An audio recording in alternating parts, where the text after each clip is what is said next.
all sorts of people claim it, not least Michael J. Clarke, but I've heard it many, many times. And I think actually it's true. So we have with us Simon Day, who is a District 71 champion evaluator. So this morning he is going to explain to us the mechanics of how he approaches the science of evaluation. But he's also going to demonstrate that through doing an evaluation. And how can he do that without a demonstration speech, which we have? So before Simon talks to us, will you please welcome Sharon O'Neil, who will deliver a speech entitled Red Shoes.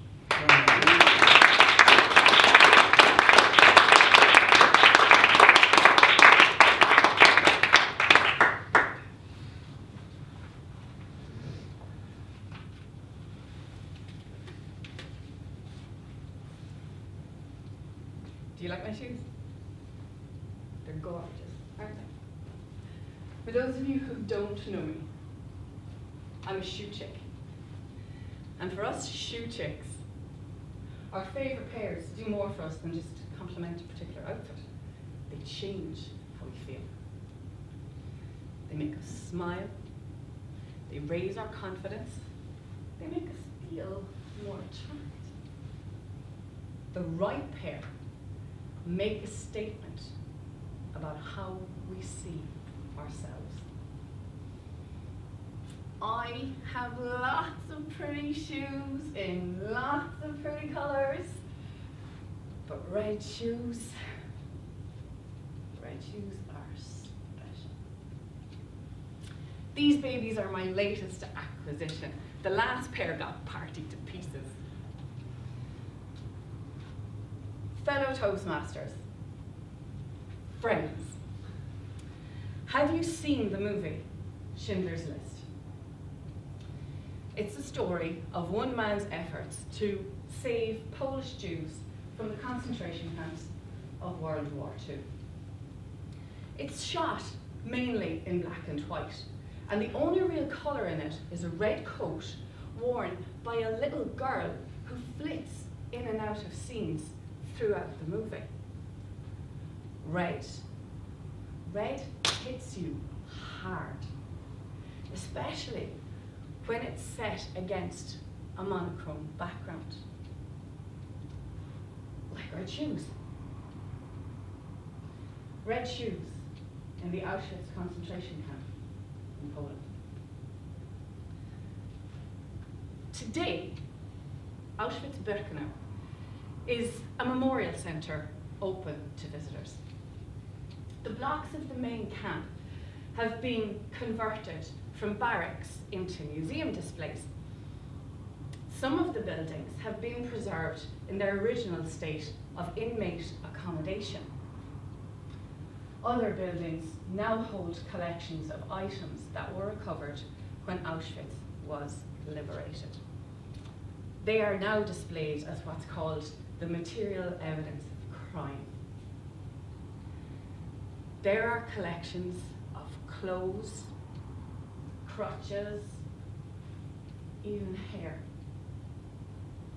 Now, these displays are a distressing sight, but there was a part of me that was able to stay detached and somehow disconnected from the humanity of the 1.1 million men, women, and children whose lives were ended in that place.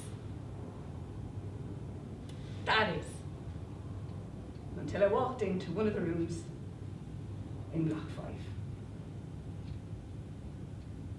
It's not a very big room, and it's divided in half lengthways by a narrow walkway. And the walls come up about so far, and the rest is glass, all the way to the ceiling, for the full length of the room.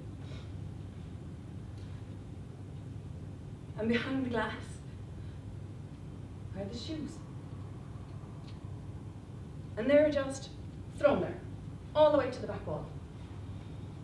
And they were treated with disinfectant so that they could be sent back to Germany and reused.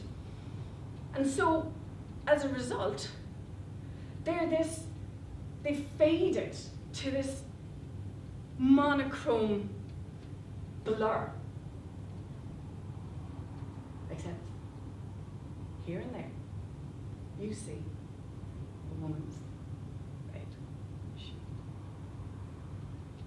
And that's when I finally connected. That's when the enormity of what happened in that place dropped on me like a shower of ice. The owners of those shoes were real. They were just like us. And some of them were just like me. They were shoe chicks. They thought that they were going to come out of those camps alive. And so they brought their pretty shoes with them for whatever happy occasion they'd need them for while they were away. I would have done the exact same thing. And down through the years, these long dead shoe chicks told me that their pretty shoes made them feel the way my pretty shoes make me feel. Those red shoes spoke of their owners' femininity, their confidence, their vibrancy, all brutally stolen from them. And that's when my tears finally started to fall. Not just in grief for this incomprehensible loss, but in gratitude that nobody can steal those things from me. When soldiers liberated Auschwitz-Birkenau, on the 27th of January 1945, there were still 43,000 pairs of shoes left in that camp. And there's a plaque there that says, "We are the shoes. We are the last witnesses. We are the shoes of grandchildren and grandfathers from Prague, Paris, and Amsterdam. And because we are only made of fabric and leather and not of blood and flesh, each one of us survived the hellfire." In 2019, it is easy to forget that something like the Holocaust really happened. Our world has desensitized us from so much of the horror around us that it is hard to connect with something so raw from the past, even if it's repeating itself around us today. And that's why I believe that a visit to a concentration camp is a personal wake-up call that every adult should experience. Friends, I invite you, when you are ready, to visit a place like Auschwitz and experience the history. Have your own red shoes moment. Connect with the past in a very real way and use that to find a way to appreciate the present and maybe even protect the future. And in the meantime, wear your red shoes every damn chance you get.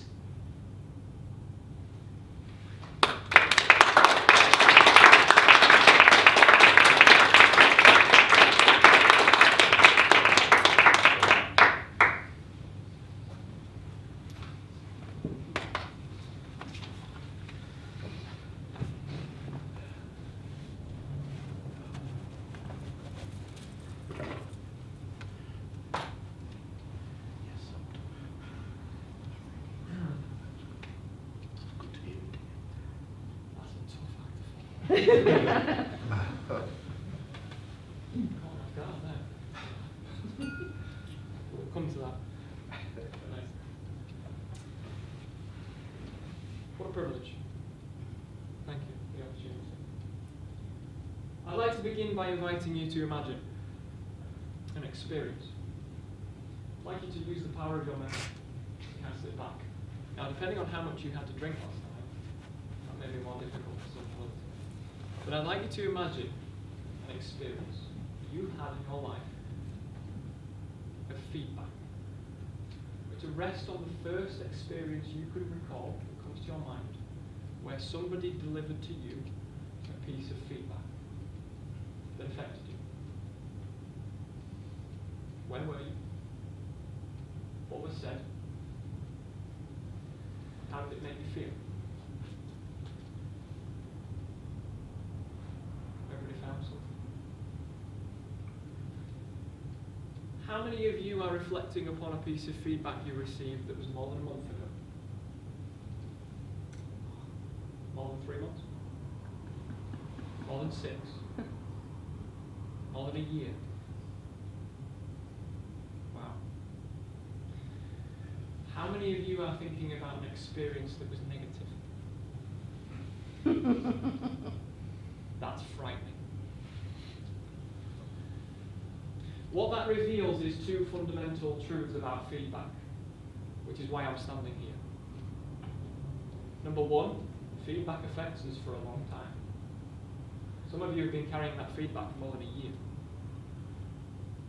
The second is that we have a tendency to focus on the negative. We're more easily influenced by it, and it sticks with us for longer. You can have 9 positive things happen to you, and 1 negative, and you forget the 9. I should know. A year ago, my wonderful wife, who I'm privileged to have with me today, gave birth to our second child, a daughter, Nellie. I got my 2 weeks paternity leave and went back to work as a secondary school English teacher in my first year of full-time teaching. Don't have a kid and be a full-time teacher. Not a good combination. But I went back to work on the first week after my paternity leave. I got through to that Friday on my knees. I was sleep deprived, I was exhausted, I was broken. And somehow I'd managed to drag myself into work Monday to Thursday. I sat in a meeting room opposite the vice principal of the school, who was also a parent. Very well dressed, very well spoken, very well compensated for her job. She had a lot of power and a lot of money. She turned up 10 minutes late without an apology for the feedback, based on a lesson that she'd seen the day before. And she sat across the table from me, and when I walked out of that room, the vultures would have been disappointed. There was nothing left to pick off the bone when she finished. There was not a positive word spoken in that meeting. I still remember the blurry-eyed walk back up to my classroom.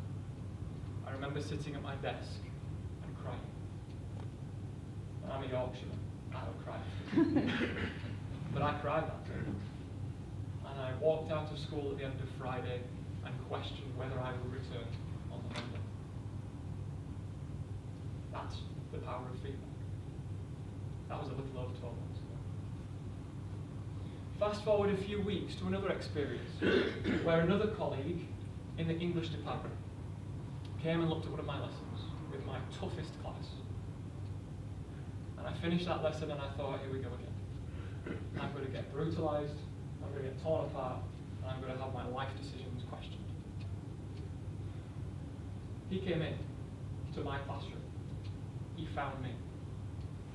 He sat down opposite me, looked me in the face, and he said, how's Laura? How are Elias and Nellie? How's your mental health? How are you coping? How are you finding being a new teacher here? What are your best experiences so far? What are you struggling with? How can I help you? He was on a lot less money, a lot less well spoken. But that feedback mattered, and it rescued my career. gave me the power and the concentration to move on. Now, just a few weeks apart, those two experiences made me feel completely different. And I had allowed somebody's power and position and wealth to influence how I felt about myself. And I made a promise to myself that I would not let myself do that in future. I made myself another promise, which was, how can I now go forward and make people not feel the way I was made to feel by that vice principal? So I looked into Toastmasters. I'd already been a member for over 4 years, but evaluation suddenly took on a new light for me. And I realised that all around the world there are people who go to work and leave work miserable because of the way they're made to feel through feedback experiences. There are people who enter relationships or have family members even and are made to feel miserable because of feedback experiences. So I thought, what can I do? Well, conveniently enough, there was an evaluation contest. So I started to think, well, how can I deliver feedback more effectively? How can I help somebody understand what is going well and where they can improve, but do it in such a way that they feel like they want to walk away and do something with it, and not feel broken like I do.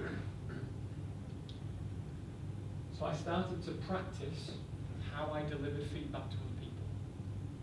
And I started to work on making them feel like they were valued, like they'd done something right, like they mattered, but also like I had the trust and faith and confidence in them that they could go forward and do something with the feedback and become better as a consequence.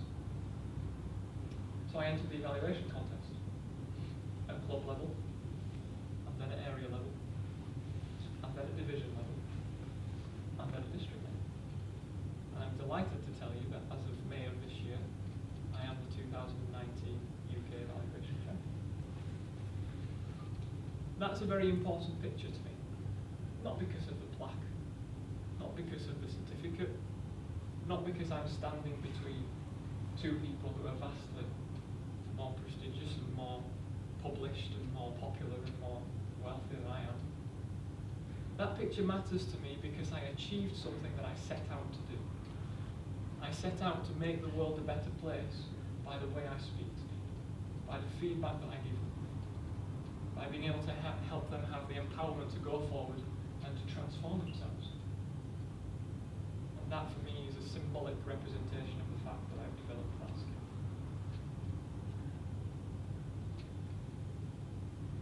There are only 4 pieces to the feedback puzzle. Powerful feedback has 4 elements. That's it, only 4 things. The first is that feedback has to come from the heart. Has to come from somebody who cares. That vice principal didn't care. She didn't know me. She was trying to comment on a situation about which she had no understanding, even though she was a parent. The young man who came a few weeks later cared. He knew me. He knew my children's names. He knew how I was feeling. He knew what I was going through. And that feedback took on such a more authentic nature because he knew and he cared and he was sincere and he wanted to help because he knew I was struggling. If you haven't seen it yet, I recommend you watch The Call to Courage by Brené Brown on Netflix. It's stunning. But she talks about the person in the arena. She quotes Theodore Roosevelt. And she explains that in order to get where you want to be with life, you have to surround yourself with people that care and that fight alongside you in the arena. The trouble that we have, ladies and gentlemen, is that too often we take feedback from the cheap seats. We take feedback from social media. We take feedback from people who have no interest or no care for our lives. And that's the feedback we hold most dear. And it destroys us. It eats us from the inside out. If we want to improve, we have to seek out those people that genuinely have our interests at heart. And that's the feedback that matters. That's the feedback that's hard to find. And surrounding yourself with people that care about you and want you to become better, that's not weakness. That takes courage. Sometimes you have to change where you spend your time, who you spend your time with, what you choose to look at in your own time. If what you are experiencing is damaging you and making you feel worse, we have to cut that tie. Sometimes even if it's with a relationship or a friendship, if that is not providing us with the strength and sustenance that we need. That's not an easy thing to do. Sometimes that can be one of the hardest decisions of life. But if the feedback that's being given doesn't show care and consideration, it's not worth having. And it's not worth holding on to for a year or more. So it has to come from the heart. It also has to be actionable. Your bedroom's a mess. My mother used to tell me as a teenager. Thanks, Mum. I appreciate the information. What am I supposed to do with it? And all the time we get people making comments to us. That doesn't suit you. You're not very good at that. That could be a lot better. That's feedback, but what can I do with it? It's not actionable. There has to be something that somebody else can do. So if we're delivering feedback to somebody, we have to say, this could be developed, but I want you to go and do this. That will help you. And that's actionable. But it also has to be specific. Simon, you look as though you could use a few gym sessions. You need to go to the gym. That's actionable, but it's not specific. If somebody comes to me and says, Simon, you look like you could use a few gym sessions. I'm going to the gym on Friday at 6 p.m. for an hour to do these sets of exercises to improve these sets of muscles so I can be a better runner. Come with me and do it with me. That's what we'll do. That is specific. How often do we give people actionable feedback? That is not specific. When feedback loses its specificity, it loses its power. And it can't transform. Feedback also has to be timely. Prompt, yes, but also sensitive to the mindset and the emotional state of the individual. Most people are conscientious enough to know when something hasn't gone well. I did not need that vice principal to tell me that that was not a good lesson. I was exhausted and sleep deprived, and I was struggling to hold a class and a lesson together. I knew it wasn't my best lesson. I knew it was a terrible lesson. I didn't need to be told that, so it didn't help. And even the night after, I was still struggling with how bad I felt it had gone. And the emotion was raw. And that made it worse. Sometimes we have to know how long to leave it. And sometimes we have to know whether we should be the ones to leave it and allow somebody else to deliver feedback. It's about being sensitive. Now those four things spell fast. And if we want to develop the quality of our feedback fast, these are the four things we need to do. And if we don't do these four things fast, then we could very quickly cause damage that might be irreparable. So feedback has immense power, but that doesn't necessarily mean we should shy away from giving it. It just means we need to learn how to do that. And that's what I mean. Anybody met this man? Marcus Hemsley. Toastmaster from Norwich. He was at the conference back in May, delivered a stunning workshop on the art of rhetoric. This workshop led me to deliver a different evaluation in the final because of what I learned from Marcus. So I owe him an awful lot. And I want to briefly share with you what he taught me, because I think it matters in terms of evaluation. You have to have those four puzzle pieces in place first. Now, unfortunately, those things can't be taught. That's emotional intelligence, and it takes time, and we learn how to interact with people. But this can be learned very quickly. And it's rhetoric. It's three simple rhetorical techniques that we all know, that we can use, that we might use, sometimes not consciously, but that we can use more often. The first one is to create a puzzle and a solution, or a rhetorical question, you might know it as. But you can do this in a speech through an image, through a quote, through a question. But what you have to do in the opening of your speech is create a question in the minds of your audience that they want to know the answer to. As soon as you create curiosity, you've got your audience. People were talking about James' speech last night when he threw the poppies in the air. That's a puzzle. You're suddenly looking at that thinking, why on earth is he just throwing a bunch of poppies in the air? I want to know. That's where it gets you. So you start with a puzzle.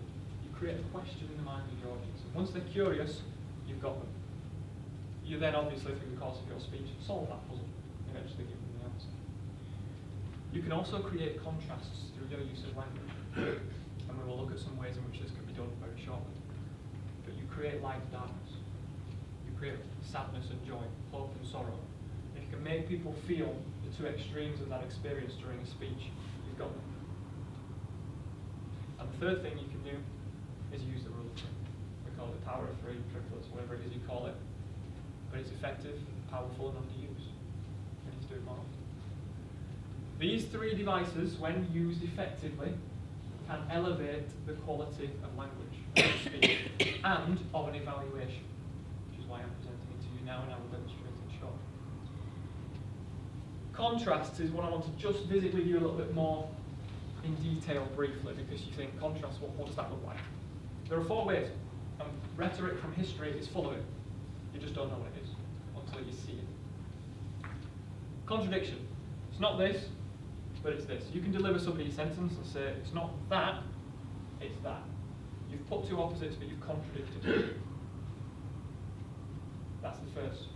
The second type of contrast can be created when you reverse something. Saying something one way, and then saying it in reverse. You're all thinking now of John F. Kennedy. You don't remember anything else about that speech you gave, but you're asked thinking about John F. Kennedy. Ask, no. Okay, finish the sentence. Phrase reversal. The third is opposites. I'm an English teacher. I like oxymorons and juxtaposition. I love poetry for that reason. It creates these vivid contrasts where you put two words next to each other. And finally, you can create comparison. It's more this than this. And as soon as you're doing these four things and you're creating contrasts in your language, your audience can build a more vivid picture. I'm going to demonstrate by showing you some examples from history. And you'll say exactly what I mean. As soon as you see them exemplified, you think, it's obvious. First example. Winston Churchill. Courage is what it takes to stand up and speak. Courage is also what it takes to sit down and listen. You've got courage in the middle as the theme. Stand up and speak, sit down and listen.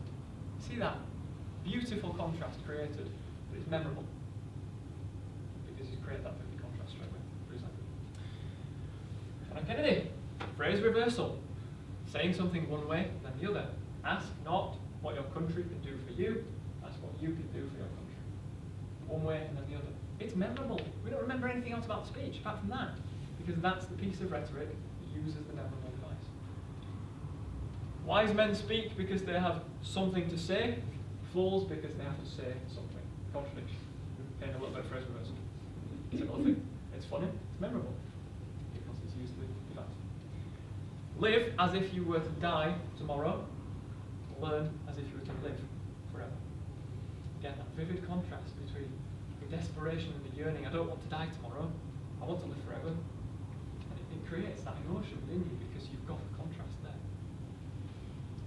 Nice to be important, more important to be nice. So again, phrase reversal, but with the comparison of more important to be nice. As soon as you see these phrases, you think they're catchy. It's a simple use of rhetoric. You know the only school in the country that still teaches rhetoric on the curriculum? Eton. 19 of our prime ministers went there. Is that a bit elitist? Probably. So we need to be thinking about our rhetoric more often because it's not something that our school students are learning, but it's something that improves the quality of language. This feels like a very long time ago, doesn't it? When we had a president who could string two sentences together. If you haven't watched it, Barack Obama's 2008 acceptance speech of the Democratic nomination, it is a masterclass in rhetoric. And it's those three techniques. You watch that speech, I challenge you with a tally chart, and you'll need a bigger piece of paper. He weaves them together. And as soon as you start to weave these, you'll power with your language. We can throw a rhetorical question out every now and again. We can use the rule of 3 maybe once. Storytelling and weaving the techniques together is incredible. And watch it and you'll see. He talks about being on the campaign trail and people donating $5 and $10 and $20. He talks about soldiers in the desert valleys of Afghanistan and families in the mountains of Colorado. He creates this contrast and these rules of 3 thrown in, and he builds such an emotional picture. And you can see the tears streaming down the faces of the audience because he's got them with the power of his language. Marcus Hemsley, after having taught me these principles in a workshop where there were 50 other people perhaps, said, I challenge you to prepare and deliver, it's good looking, to prepare and deliver a 1-minute speech. He said, this workshop is for you to act on these principles. He said, you deliver a 1-minute speech on the subject, Toastmasters has changed my life, in the style of Barack Obama. Got 10 minutes to prepare it, off you go. Right? And off I went. I'm going to deliver to you now the 60 seconds I prepared. I'm going to then break down the language and show you how these techniques can work. You might be wondering how I came to be here today. You might be wondering how we all came to be here today. We are here because in some way, Toastmasters has helped to shape us. And we want to use what we have learned at Toastmasters to help shape other people. My story does not begin from a bustling, vibrant, beautiful city like Norwich or London or Edinburgh. It begins in the cramped, menacing, red brick terraces of Leeds. My story doesn't begin with articulate words, fluent sentences and coherent structures. It begins with fumbling and trembling and stuttering. There was a time I could barely stand and speak to any audience in any room. But now I'm thrilled to be able to stand in this room before you. If you're ever wondering, I can't do this, and wonder if you will ever lose your fear, find your voice, or discover the strength that you have within you, wonder no more, because I am living proof. Yes, you can. More or less, word for word, that's it. That's what I did. Now, colour code at the top. Red, puzzle and solution. Blue, contrast, green, rule of 3. There is no wasted word on that slide. And I'm not suggesting you craft all your speeches this way, but if we use it more often, it will certainly elevate the language. So we start with puzzle and solution. You might be wondering how we came to be here. How did we all come to be here? There's the question. Starts you thinking, you're engaged, you're curious. In one way or another, we're all here because Toastmasters helps to shape us, and we want to use what we've learned to shape other people. Again, puzzle and solution, I've solved it, I've explained why I think I'm here, and why you might be here, and then you've got the contrast within that sentence. Toastmasters help shape us, here's what we've learned how to shape other people. So there's your contrast. Next 2 sentences. My story doesn't emerge from a grand, bustling, vibrant city, has its roots in cramped, menacing, red brick terraces of Leeds. Contrast with the rule of 3 embedded in each sentence. So you're weaving them together. This is what Barack Obama does. Next 2 sentences, exactly the same. Contrast between articulate words and trembling and stuttering, rule of 3 in each one. So those sentences are mirrored in terms of their written style. There was a time I was frightened to speak, but now I'm thrilled to stand and speak in front of you. Contrast from a place of frightened terror to a place of delight and happiness that I'm here. Last sentence is a minefield. Are you thinking, I can't do this? Yes, you can. So you've got the contrast of can't do this, yes, you can. You've also got the contrast of are you wondering? Wonder no more. You've also got the rule of 3, lose your fear, find your voice, discover the strength within you. And the whole thing is a question and answer, so it's a puzzle solution. So you've got all 3 in a sentence. Not bad for 10 minutes. Fine for that. When you said it, you also put another Barack Obama thing, which was anaphora, which is where you repeat it at the start of the sentence. You might be wondering how we all came there today. Yeah, actually, I didn't spot that. Really good spot. You might be wondering. Yeah. You might be wondering. And again, so you've got that circular structure coming around as well at the beginning and end. Wondering. So you can analyse it at multiple levels, and I'm sure there's more in there that I haven't spotted. But can you see how that starts to elevate the use of language, and it starts to make speech more compelling? If you want to be great, copy the greats. And for me, whatever you think of his politics, Barack Obama was a great speaker. And so I want to be a little bit more like Barack Obama. Just a ginger Yorkshire version. So I walked away from that workshop on the Saturday morning, and I was in the evaluation final on Sunday afternoon. I had about 24 hours. That was a busy 24 hours, because I went away and I thought, there's a winning evaluation in there somewhere. How do I find it? What do I do? That's the evaluation grid I wrote on to win the final. I can see there are some grids at play. I had some boxes, but I didn't write loads. Some key words, a couple of little phrases on there. I didn't write loads. Partly because I only had 5 minutes on the clock and I've had even less today, but you get out of the habit of trying to write loads because you want to be engaged in the speech. And in fact, if the speaker forces you not to write much, you know they're a good speaker. There's about 10 words on there. I'm going to share this evaluation with you, what I did. 9 boxes, 9 box wonder, because it's 9 boxes and if wonder I did anything with it. That's what it looks like. At the top, speaker's name, write it down. When you're under pressure, you can forget names. That's embarrassing. You don't want to do that. I wrote the speaker's name in capital letters at the top, and I've done it again today. Keyword or phrase. This can be the rule of 3, it can just be one keyword, but you write a keyword to describe what that speech felt like, what it was like. You do it in the first sentence, and you do it in the last. Why? Because when you say that word at the beginning, like wondering and wondering, it's a visual and audible cue for your audience that you're going to be finishing the evaluation very shortly. You don't have to say, so I'm going to finish this evaluation by saying, by using the key word, they feel it. They can feel it's coming. So whatever keyword you've got, bring it back in the conclusion. If you said it was a powerful speech at the beginning, say it was a powerful speech at the end. Brings it back. Nice circle. Very brief summary of the speech. No more than 2 sentences. Your evaluation is not a recap. Your evaluation is what did they do well, what can they do better. So it's a very brief summary. A couple of sentences on what they did. Then you pose a puzzle to your audience. You want to engage them in the evaluation process. You want them to be thinking like you're thinking. So you pose a question. How did Sharon make this an engaging speech? And you hang for a couple of seconds. And you get the audience thinking about it. Then you give your suggestions. But you create the puzzle and solution because they're thinking about the same things you're thinking about. And then I have 3 categories. Content and structure, voice and language, gesture and movement. I don't comment on anything else outside of that. I don't think you've got time. Most of the comments that I've written down will fit under one of those 3. Provide them with a compliment on as many or as few as you like. You can have 1 in each to have the rule of 3 if you want to. Give them 3 bits of praise to give 3 things, but you don't have to. And then you pose another question. How can we develop Sharon as a speaker? That's a good question. I don't really like the question from my experience of how do we make this speech better. I don't think the person wants to know how that speech could be better. I think they want to know how they could be better.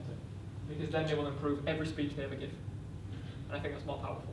So I say, how can we develop this person as a speaker? It's their feedback, it's for them. Feedback's not for the speech, it's for the speaker. So I look at them and I say, how can we help this person develop as a speaker? I then give them recommendations based on the same 3 things.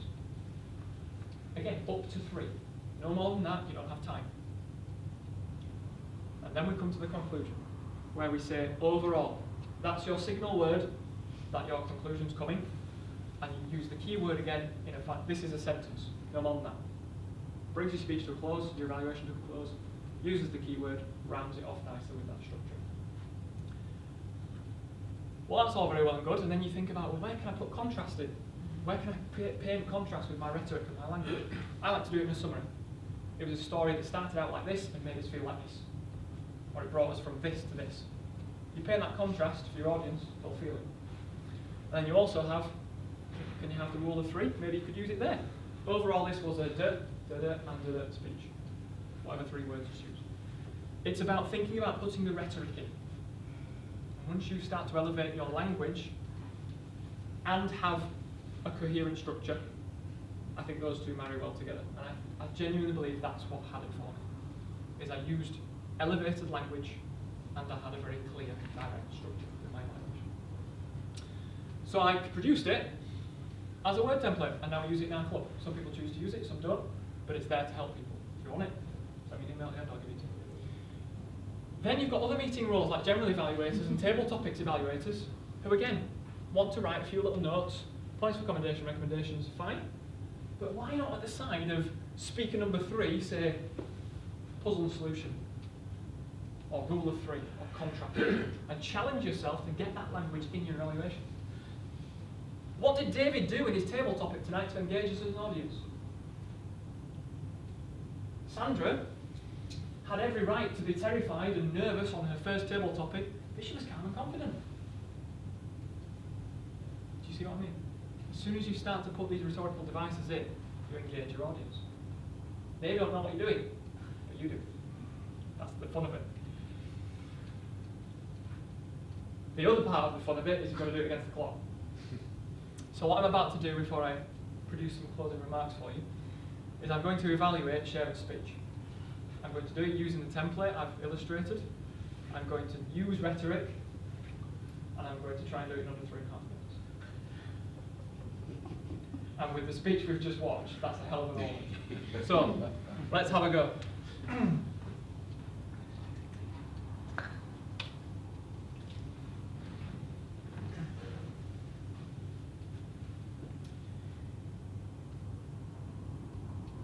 Sharon, that was an informative, emotive, and transformative speech.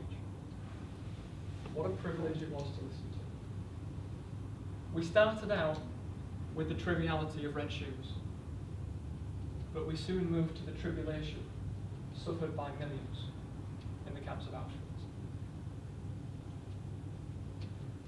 What did Sharon do to make this an engaging speech? You had a very clear structure. You deliberately wanted to start out with the red shoes and then move us through and transform the emotion from one of giddiness to one of gall. And you took us on a harrowing journey through those rooms and those corridors that you described with such vivid imagery as you spoke. You had lots of rhetorical devices that I think elevated the quality of the storytelling.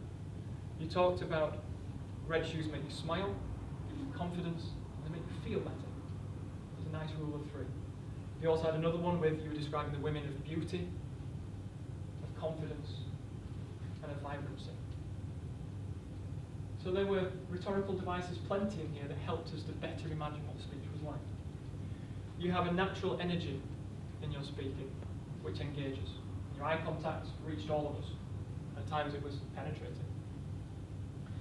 There were emotive gestures. I think the most powerful was the men, the women, and the children. That struck me. You also had the shower of ice, and that gesture made us imagine how cold it must have felt to have that moment of realization when you realize what was happening. You have good use of pause. And there were moments where you paused at just the right time and for just the right amount for us to be struck by the words that you were using.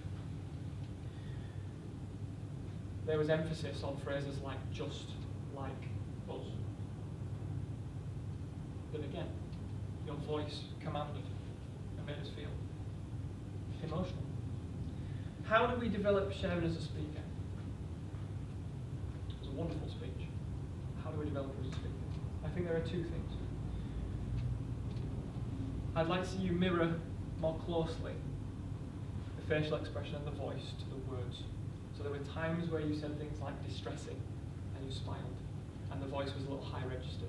If you said it was distressing, it gives you a little more reflection of the language. And finally, there was some side-to-side movement. There were moments where you were recounting something that may have begged more dignity in the description, so stationary movement at times. But overall, this was an informative, transformative, emotive speech, and one that was a pleasure to be sat watching. Thank you.